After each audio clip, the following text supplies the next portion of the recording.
Well, in the interest of everyone's time, and with that nice weather outside, I'm going to call us to order on the public hearing for the Scott County multi-jurisdictional local hazard mitigation plan. And many of you have been here for many of the meetings, but I think as a courtesy to everyone involved, let's go around the room and introduce ourselves. I'm Tim Huey. I'm with Scott County Planning and Development. I'm Dana Snap with Bi-State Regional Commission. I'm Laura Berkeley, Senior Planner at Bi-State Regional Commission. I'm Megan Overton. I'm a planner at Bi-State Regional Commission. Steve Laughlin, Mayor, Dixon, Iowa. Wayne Woolley, planner with the City of Davenport. Ross Bergen, Scott County Emergency Management. My name is Todd McGreevy. I live in Bettendorf. I publish the Reader newspaper. Steve Schoen, live in Parkview, and just an interested citizen. Great. Diane Holst, I live in Eldridge, again just an interested citizen. Cindy Dierks, just an interested citizen, live in Princeton, Iowa. Mike Angeles, Davenport, concerned citizen. Laura Nunberg, Scott County Health Department. And Princeton and Dixon are the two cities in Scott County that you have to put Iowa after, since we've got larger cities by the same name so close in Illinois, which can lead to some confusion. But generally Davenport, you just say Davenport, you don't say Davenport, Iowa. Well, we've got what I've been promised is a brief PowerPoint presentation from the folks at Bi-State that will go over the hazard mitigation plan. As you know, we've developed this plan through many monthly meetings over the last several months, trying to come up with something that's workable, that's feasible, and that's reasonable. It will be presented to our various jurisdictions that have participated in this. At their option, they can have a public hearing if they so choose, although I understand it's not a requirement. And it's not a requirement that they adopt it, so nobody has to adopt this plan. We, of course, with all the work we put into it, hope that it does get fairly uniform adoption. Certainly, I would expect, as Scott County's representative, that our county board will choose to hold a public hearing on the plan. But as I said, other jurisdictions or any jurisdiction is not required to do so. Currently, the plan is in the hands of, has been submitted to the State Department. Not yet. Oh, no. After public comment. Oh, excuse me. I'm glad these folks are here to correct me. After the October 7th end of public comment period, we'll be able to submit it. It'll also be submitted to FEMA, but after the October 7th date, we do have the option to proceed with other jurisdictions to adopt the plan, although it needs to be concurrently approved by the state, by FEMA, and the local jurisdictions before it would be effective. So with that, I'm going to turn it over to Laura and Megan for them to present the PowerPoint. Thanks.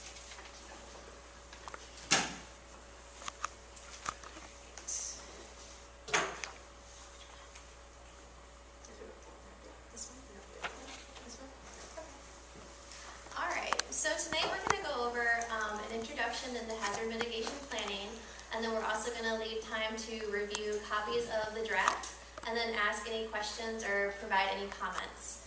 We also provided public comment forms, and we have some over on the table where you sign in, and we ask that any public comments be written down so we get them accurately and correctly to have them included in an appendix that will eventually be part of the plan. So tonight we'll do the update or the introduction to hazard mitigation plan, where we're at the plan progress. So what is hazard mitigation planning? Hazard mitigation planning is a sustained action taken to reduce or eliminate long-term risks to people and their property from hazards. Some examples would include tornado safe rooms, property acquisition and relocation, and stormwater management. This is an example from the City of Davenport of a hazard mitigation cost savings.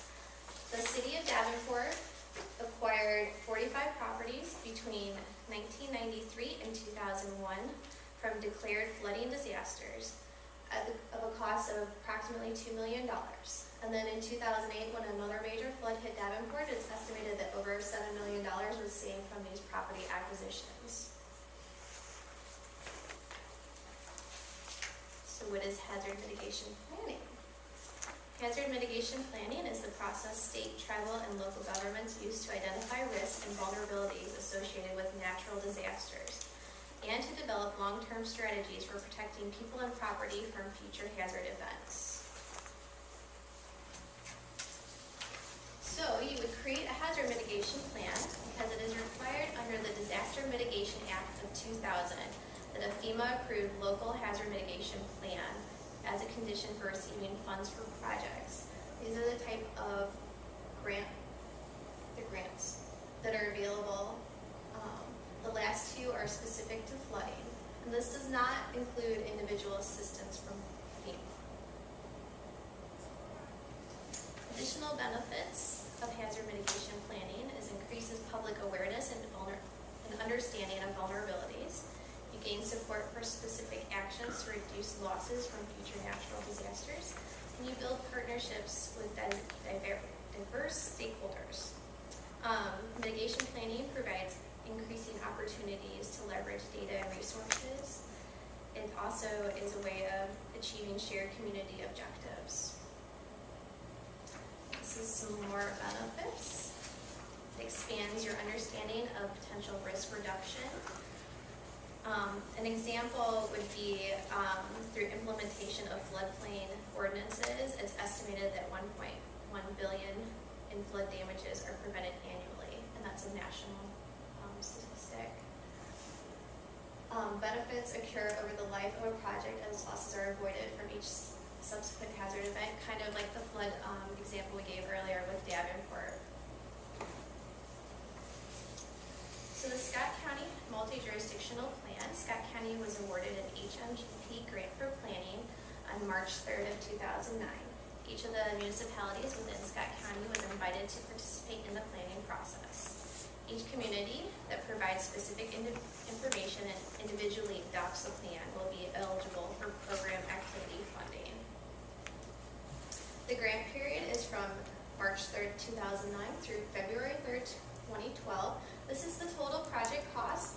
75% is a grant received from FEMA, 10% is a grant received from the state of Iowa, and the remaining 15% is the responsibility of the local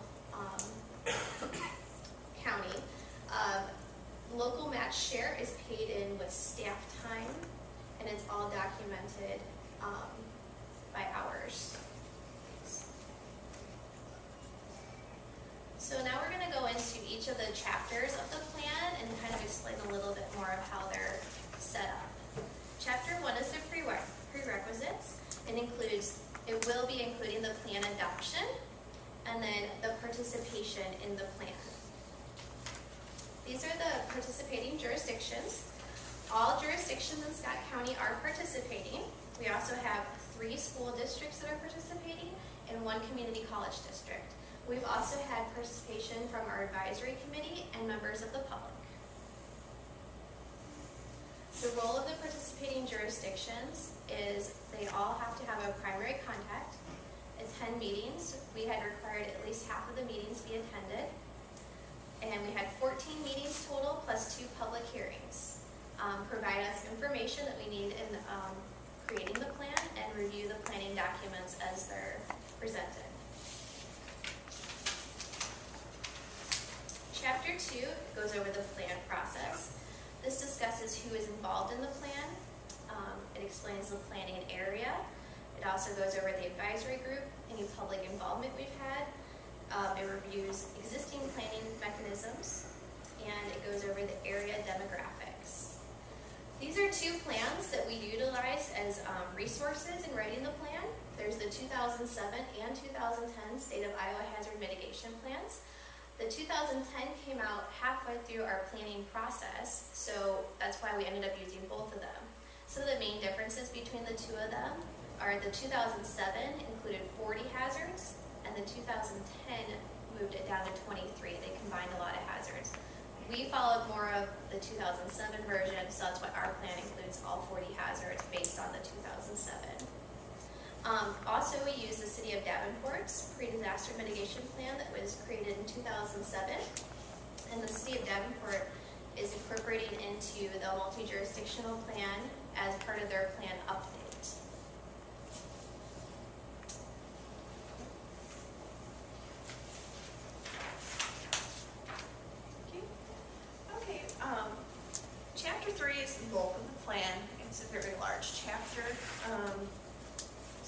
covers identifying the hazards that are going to be addressed, profiling them, scoring them, prioritizing them, assessing vulnerability, talking about critical facilities, estimating potential losses, development trends, and individual jurisdiction risk assessment profiles.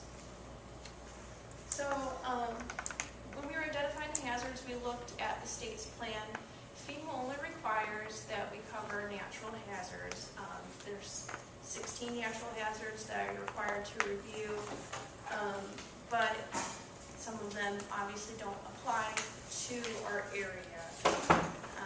And then there's plenty more man-made or human-caused hazards that also were identified in the 2007 state plan. So the natural hazards are here.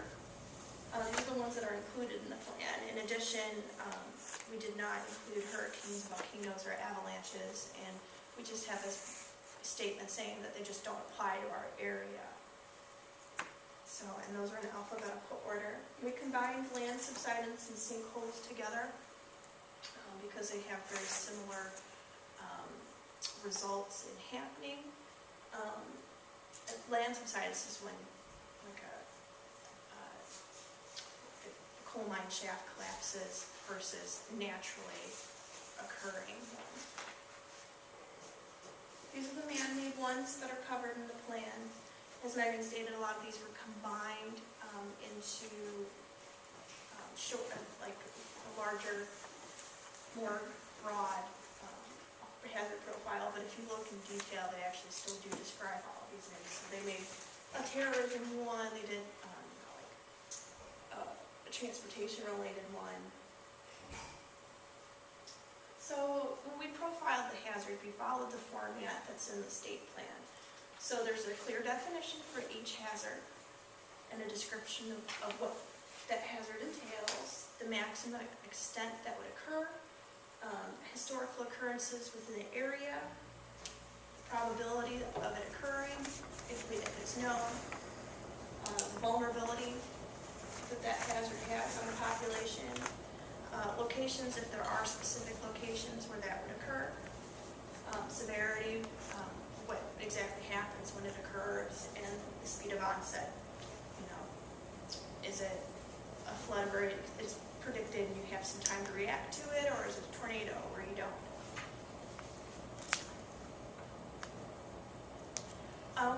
In order to kind of, it's a lot of hazards and a lot of information put forth in them, and in order to kind of prioritize them, you have to go through a hazard scoring process. And this is followed by, this is in the 2010 state plan.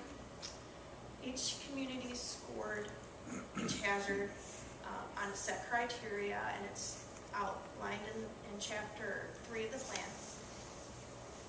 And the scores were then weighed 45% for probability, 30% for magnitude and severity, 15% for warning time, and then 10% for duration. And they scored them on a 1 to 4 scale, and then scores were compiled. And then we weighted them by the percentage of population for each community.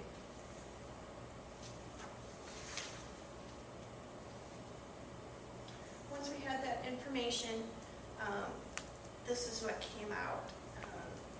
We compiled them and ranked the scores highest, lowest, and then we, as the planning committee discussed the hazards, divided them into 3 priority levels.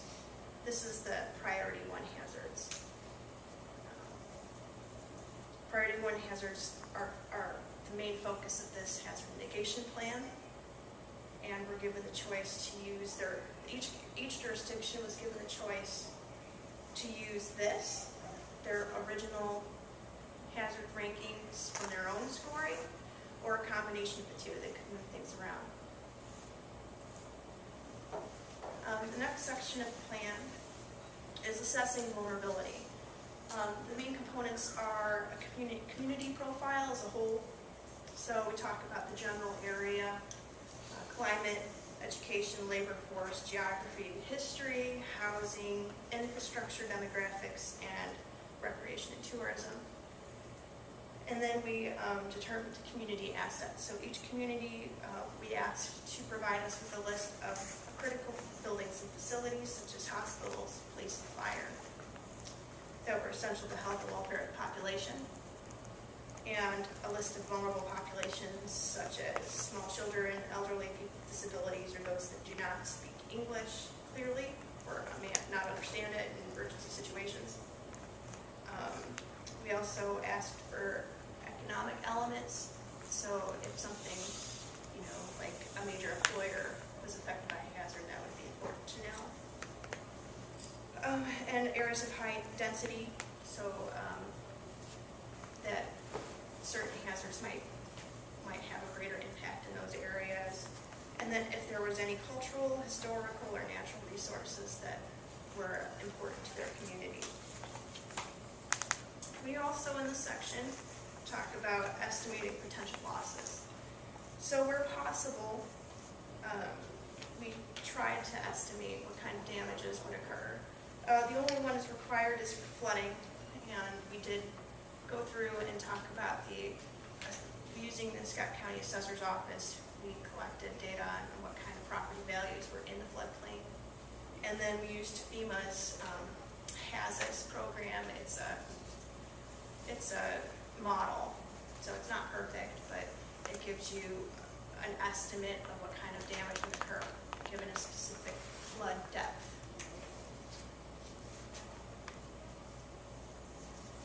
In Chapter 4, this is really the heart of the plan when you're talking about the outcome of the plan itself.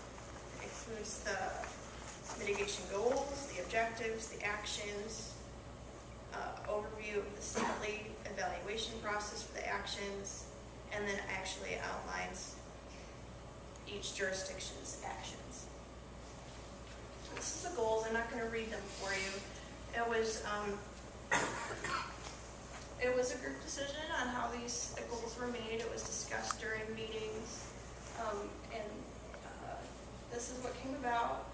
The whole point of hazard mitigation is to protect human life and public health and reduce those hazards where possible.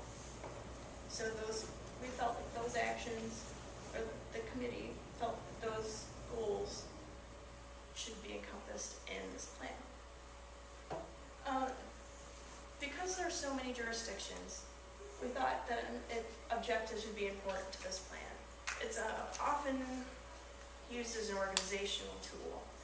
So objectives as a tool are used to define strategies or implementation steps to attain goals. It's the middle between goals and actions. And these were developed based off of 6 broad categories used in FEMA guidance documents to describe a comprehensive range of mitigation actions. So these are the first 3.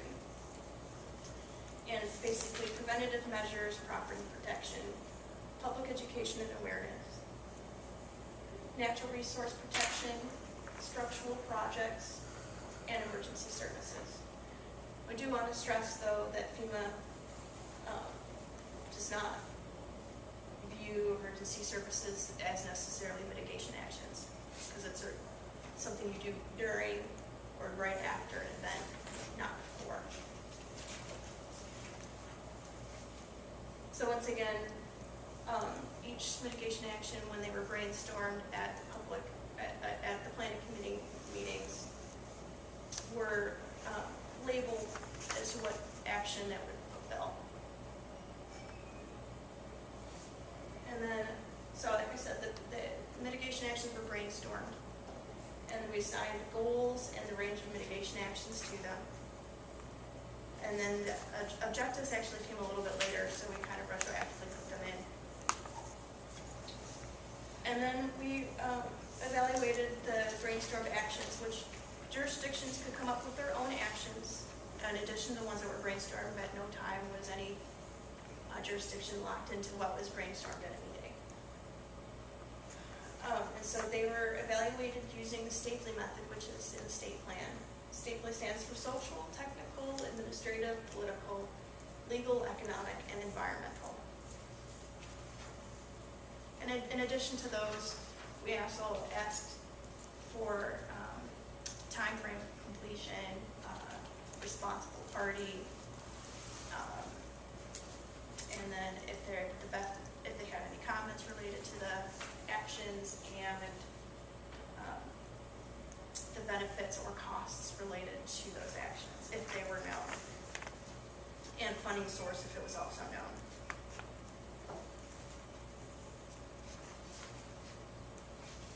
So the state and FEMA require that each jurisdiction identify at least one action to carry out for this plan, which is a 5-year plan. Each jurisdiction completed the state play, as I described earlier, on those actions. And all of the state play evaluation forms are located in the appendix. And then FEMA, because this plan is supposed to be a living document and used, they require that you kind of describe how this plan is going to be maintained. So Chapter 5 kind of explains it. Basically, the county is the lead for the plan, and so this will be their responsibility to carry out. For monitoring the plan, jurisdictions, they'll create a planning committee that will convene once a year to review the plan and the progress in it. If there needs to be any amendments or updates, they'll discuss those there and decide action based off of that. They will evaluate the plan and its successes, and when the plan's nearing its time for update after the 5-year mark, they will decide funding sources if necessary, or assign tasks as needed to update the plan. It also should be incorporated into other planning mechanisms referenced in comprehensive plans, zoning ordinances, building codes, etc. And then the public will be included in the planning process. So where do we go from here? So today's public hearing for the plan. We are accepting public comments till October 7th, and then we'll, as we receive them, review them and address them as needed based off of what kind of comments they are. If it's a major change that would need to be addressed, we may reconvene the planning committee. Once we feel that we've addressed all the public comments, the plan will be sent to the Iowa Homeland Security Emergency Management Division for a cursory review, and then the plan will be forwarded to FEMA. Once we have FEMA's blessing, the jurisdictions can adopt the plan. FEMA won't technically approve the plan until the jurisdictions adopt it, so it's kind of, they have to sort of happen at the same time for the whole plan to mesh together. So the plan's currently on the Scott County Hazard Mitigation Plan website, which is right there. And other resources are the FEMA Mitigation Planning website and Iowa Homeland Security Emergency Management Division. And then Tim Huey is the main point of contact with Scott County, and Megan and I are contacted by State Regional Commission if you have any questions. So now that we're done with the PowerPoint, we only have 3 copies. I kind of had to guess how many people would come. I wasn't entirely sure. I didn't want to waste a lot of paper. So we do have 3 copies of the plan here for review. As I stated earlier, we want, or Megan stated, we want comments written down. You can tell them to us verbally too if you want. But we want to make sure we have them written down so that we don't misinterpret anything you say. And your comments will be included in the appendix of the plan, along with our response if need be. So, that being said, Is there an email address that people can email these to, or is there a form on the website? there's not a form on the website. Okay. I talked to Hitch-Tuller Road Uh-huh. with Scott County, see if we can put one Just up. back up to the slide with yours. Yeah, that's otherwise you could email. Because I think that Or might our, ensure that, We've done Email that. Huey. yeah, Those are our emails, any three of them okay. would work. Would anyone like to look at paper copies? So thuey@scottcountyoiowa.com is where people can submit. Correct. Cool. And that's a protocol, anyone who works in Scott It's that County, direction. first I've initial, got- last day, at Scott County. Oh, no, I've looked at it. we'd like to have them Department kept. planning at scottcountyoiowa.com, health Sure. at scottcountyoiowa.com. We'd like to have them stay here, though. Sure. Same protocol. Okay, thank you. And you can always email me or Megan as well. We work pretty, consistently with Tim, and we'll pass comments back and forth and address them as need be. And you will receive a written response to your comment. Is the PowerPoint in here? PowerPoint is not in there. I can post it on the website, though. Could you put up chapter 4, objective 1? We gotta get you better cards, man. Would you like a copy of the PowerPoint? Sure. Got a hard copy. No, I don't think so. So why didn't you pay? Oh, yeah, we're fine, thank you.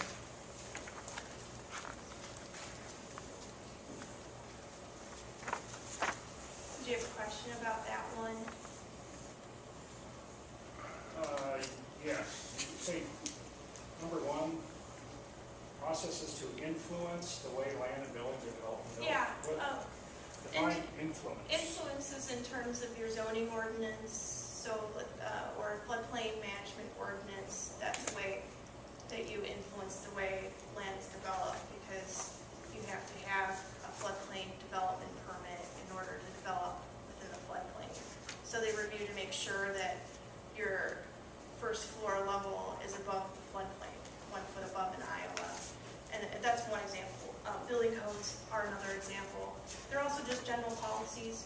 One that was discussed at the planning committee meetings was Scott County's current policy is to, in blizzards, to stop plowing once it's dark out. And there was some discussion about how that's not so great for emergency services because they have a hard time getting to the rural communities.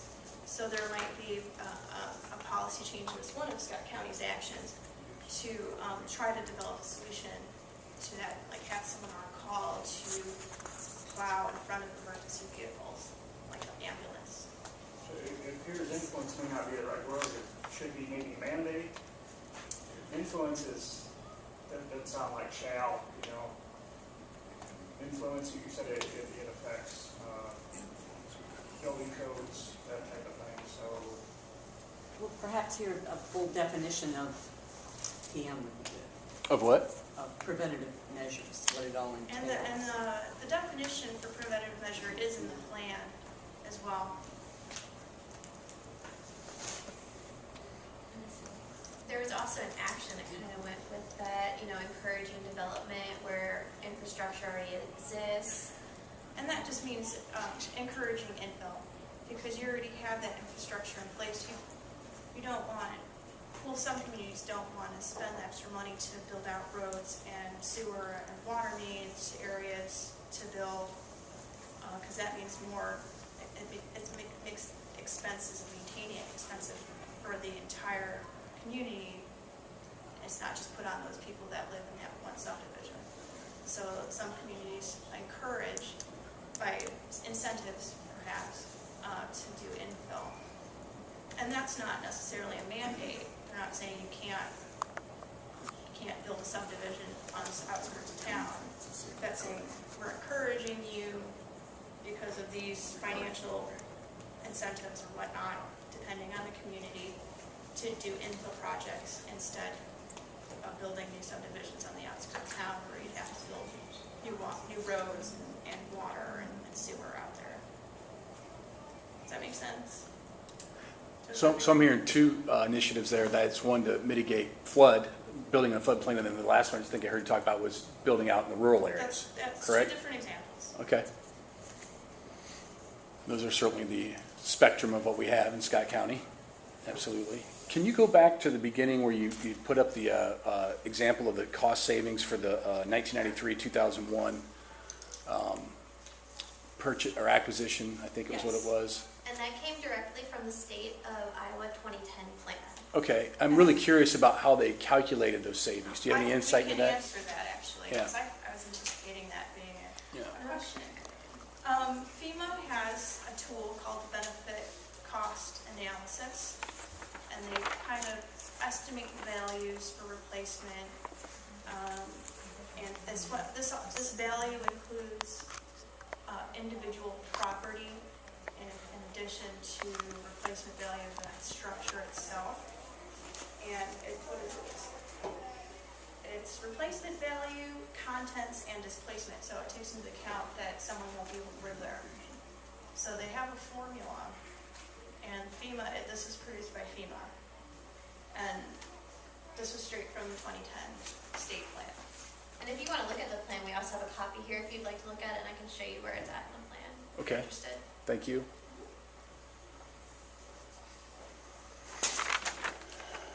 Just a question, little housekeeping. You had indicated that there was brainstorming on the items. Now, I think there was only the first 12 or 13 were brainstormed as a group. Because I went to that meeting, the rest of them, I didn't hear any Right, brainstorming. and not all of there weren't mitigation actions brainstormed for all of them at that meeting. We didn't run out of time. And what I did is I asked people to send me also ideas. And you do have that in any kind of group setting. People don't want to talk in public, and that doesn't necessarily work so great for public involvement. I understand that. But we did produce the list that was compiled by all that, each jurisdiction they submitted, and we did have that list available for. I think if there had just been more meetings, it wasn't that they weren't talking, because everybody was sharing a lot of information, but they just didn't continue for the rest of them. Okay. Sure.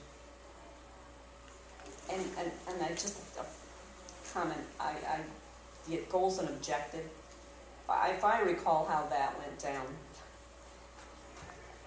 Vice State indicated, and Megan indicated that she would write them up.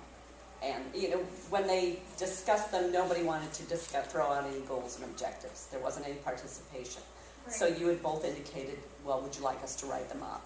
Yeah. And so then you would write them up, and then the following meeting, they'd be voted on in the minutes. Or, voted on during, or approved. Right. The meeting minutes, the objectives and goals written by State would then be approved. Were approved. Well, what we did discuss is the suggestion of utilizing the range of mitigation actions put forth by FEMA and putting them into statements. And that was what the planning committee asked us to do. And so we took those definitions and turned them into statements. And then we did bring them back to the next planning committee meeting and have them look at them. And they actually did tweak them a little bit. We actually did have a couple different versions because they could be interpreted in different ways, and then they picked them.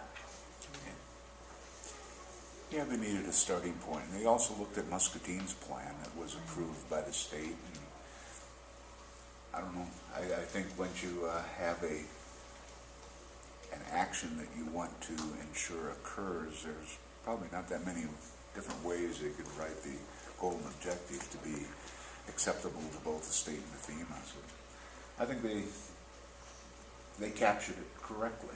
The other thing I would add, in my recollection from the development of the goals, is we did prioritize them in the sense that the number one goal is protection of human life and public health. And so we clearly saw that as the primary or the most crucial goal. And then the others kind of in lesser priorities, the next one being to protect property, and then to minimize damage to critical facilities, which also is protecting property, and then public communication and intergovernmental cooperation. So clearly, as a goal of a hazard mitigation plan, you're not going to say that the protection of human life is as important as intergovernmental cooperation. It's not, and that was our intention with the ranking of the goals 1 to 5. At least least that's my recollection.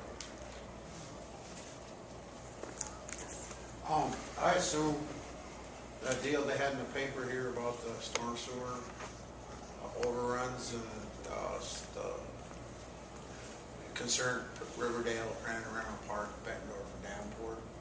Yes. You guys haven't had any meetings, are you guys gonna be involved in that? When My they- state won't directly. I don't know, Wayne, do you know of any public involvement in relation to that? Not that I'm aware of, I would direct any information To to the Mike Public Clark. Works? Yeah, Public Works Director Mike Clark. That would be for the city. To the City city. of Davenport. Cause I know they haven't, I mean, I'm sure that nothing's been decided, it's just coming up, but. Right, I know that they were having discussions with the DNR directly on what the Right. actual requirements would be, because they are expanding their sewer lines and doing some other preventative measures, so they didn't want to put citizens' property taxes towards a project that was too, well, yeah, I mean, if you wanted,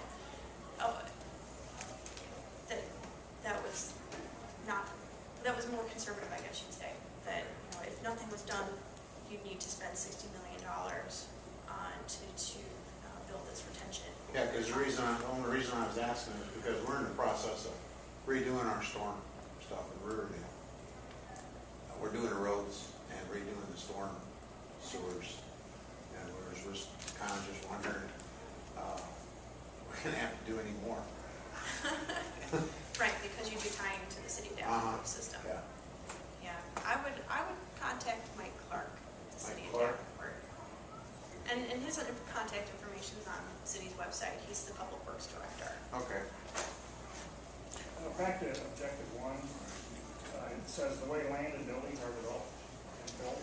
Is that government land and buildings, or is that privately held government buildings, land and buildings? One second.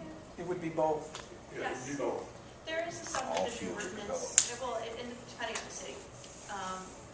Some of it is developer-led.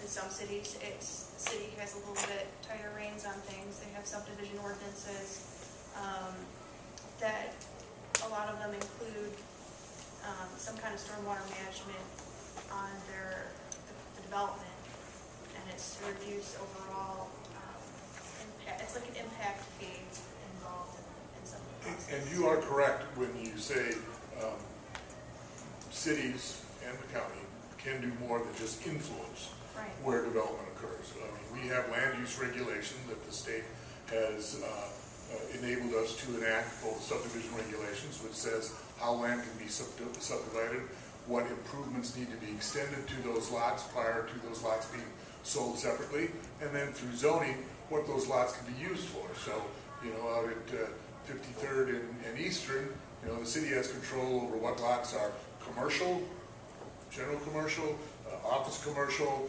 what lots are residential, what density are residential, whether it's multifamily, and so they're analyzing things relative to traffic, relative to sewer infrastructure.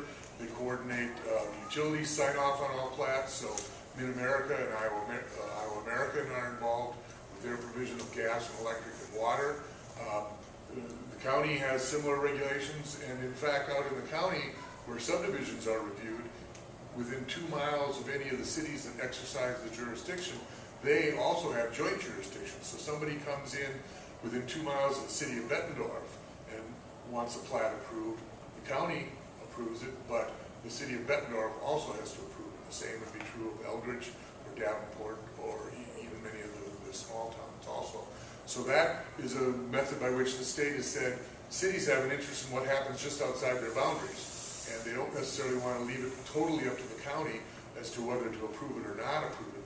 In Scott County, our subdivision regulations are fairly strict and are pretty much equivalent to the city. So if you can get it approved by the county, generally it's approved by the city too, or vice versa, although there are differences. Cities require sidewalks, we don't, things such as that.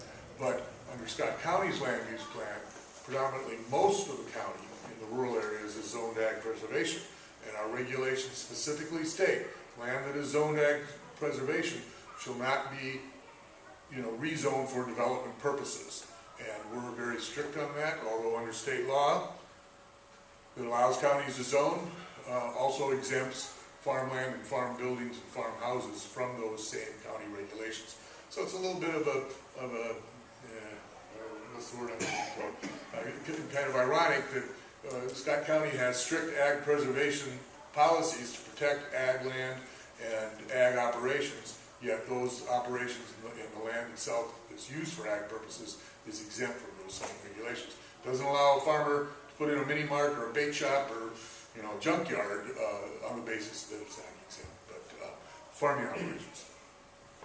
Do you have a question? When we first talked about that, and she was reading and discussing the number one objective up there at the top, did I hear you right? Did you say that this would be used not only to influence, but perhaps persuade people to, instead of build new structures, to use the old ones and improve upon them? Yeah, it's a planning mechanism. There's things like TIFs. So are you guys I going to guess- bring I in guess the it depends on how much- how much- DNR to protect the contractors from the Let me regulations that exist? answer Because of that. the fact that you can't renovate these buildings because of the materials that are used, and the owners or the people who are renovating are literally raped and pillaged by the EPA and the DNR and the other taxing authorities and inspectors here in Davenport and Scott County. So if you're going to encourage that, are you going to put a leash on those guys and at least allow a fair chance for somebody to build? I guess I would limit how much effect a hazard mitigation plan is going to have on those types of regulations. That there's other mechanisms that cities use to encourage infill development or to encourage rehab of older homes. And yes, there are federal and state regulations that you have to comply with as far as abatement of asbestos, things such as that. And there are building codes that now are stricter than when many structures were built. So there's different designs for rise and run of stairs to railings and guardrails and handrails, things such as that. And also smoke detectors and radon detectors and carbon monoxide detectors that are now required by code that weren't required previously. So yes, there are those types of regulations. I don't think that the hazard mitigation plan is the form or the plan that's going to address that. That's really a separate political process for each jurisdiction. So it can't be used as a stepping stone to check out the contractors more than they